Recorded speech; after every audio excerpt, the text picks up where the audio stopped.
किसी गुमनाम सी जगह से ताल्लुक रखता हो, वो ये पढ़े और उसे हौसला मिले, वो ये पढ़े और उसकी उम्मीद रोशन हो जाए।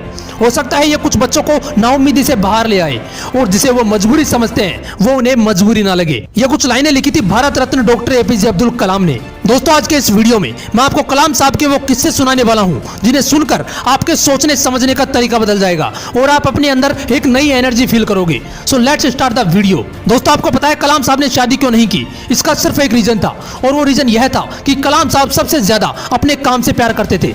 जिस दिन उनकी सगाई होनी थी उस दिन भी वो अपने काम में इतना बिजी थे कि अपनी सगाई तक भूल गए और उस दिन उन्होंने शादी ना करने का फैसला किया। उन्होंने एक इंटरव्यू में कहा था कि इंसान शादी और बच्चे अपनी सेल्फिशनेस के लिए करता है और मैं सेल्फिश नहीं होना चाहता।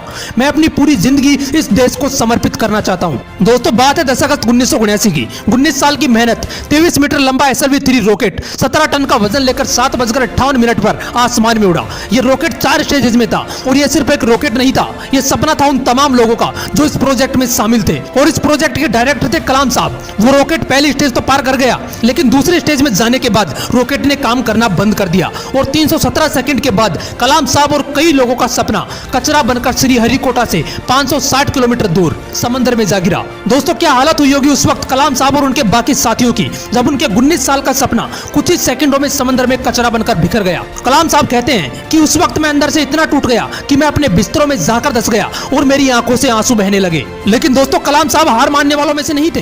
वो कहते थे कि पहाड़ की चोटी पर उतरने से पहाड़ पर चढ़ने का तजुर्बा नहीं मिलता, जिंदगी पहाड़ की चढ़ानों पर मिलती है, चोटी पर नहीं। कलाम साहब भी इसी तरह एक एक कदम आगे बढ़ाते रहे और दोस्तों, एक साल बाद 18 जुलाई 1980 सुबह 8:03 पर हिंदुस्तान का पहला सैटेलाइट रोहिणी अंतरिक्ष की ओर निकल पड़ा और अगले 2 मिनट के अंदर रोहिणी सैटेलाइट अंतरिक्ष में था। कलाम साहब ने लिखा है कि उन्होंने उस दिन अपनी जिंदगी के सबसे अहम अल्फाज अदा किए क्योंकि उस दिन उनके 20 साल की मेहनत अंतरिक्ष में थी। दोस्तों, उस दिन हमारा देश उन मुल्कों में शामिल हो गया जिनके पास खुद का सैटेलाइट लॉन्च करने की ताकत थी। ये सब हो पाया एक इंसान के मेहनत की बदौलत। दोस्तों, जब कलाम साहब को राष्ट्रपति चुना गया तो उनके स्वागत के लिए जोरों शोरों से तैयारियां की गई। राष्ट्रपति भवन को बहुत ही खूबसूरत तरीके से सजाया गया, लेकिन ये बहुत कम लोग जानते हैं कि जब कलाम साहब वहां पहुंचे तो वो सिर्फ 2 सूटकेस लेकर पहुंचे। एक सूटकेस में कुछ कपड़े थे और दूसरे में किताबें। इसे कहते हैं किताबों से प्यार। अगर इस वीडियो को कोई स्टूडेंट देख रहा है तो एक बात हमेशा ध्यान रखना कि जितना आप किताबों से प्यार करोगे ये किताब आपको उतना ही बड़ा बनाती चली जाएंगी। ये किताबें ही थी जिन्होंने कलाम साहब को इतना बड़ा बना दिया।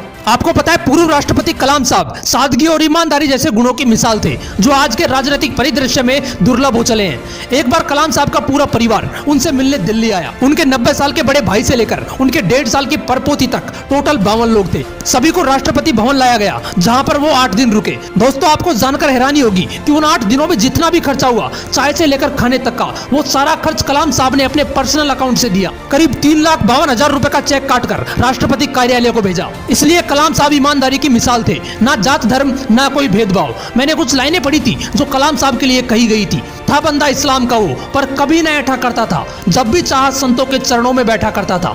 दोस्तों, कलाम साहब ने कुछ बातें कही थी जो हर व्यक्ति को अपने जीवन में उतारनी चाहिए। उन्होंने कहा था कि कोई शख्स कितना भी छोटा क्यों ना हो, उसे हौसला नहीं छोड़ना चाहिए।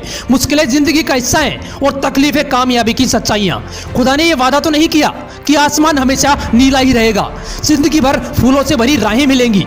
खुदा ने यह वादा तो नहीं किया कि सूरज होगा तो बादल नहीं होंगे, खुशी होगी तो गम नहीं होंगे, सुकून होगा तो दर्द नहीं होगा। ये जिंदगी की सच्चाई है कि अगर हमें एक सांस लेंगे तो एक सांस छोड़नी पड़ेगी। अगर कुछ हासिल करना है तो कुछ खोना भी पड़ेगा। इसलिए अगर सूरज की तरह चमकना चाहते हो तो सूरज की तरह जलना सीखो। दोस्तों, कलाम साहब ने तो कर दिखाया, तभी तो आज भी हम कलाम साहब के बारे में बात कर रहे हैं। अगर आपके भी है कुछ ऐसे ही सपने तो उनके लिए आज ही चलना और जलना शुरू कर देना और अपने हौसलों को उड़ान देने के लिए मोटिवेशनल विंग्स को जरूर सब्सक्राइब कर लेना। फिर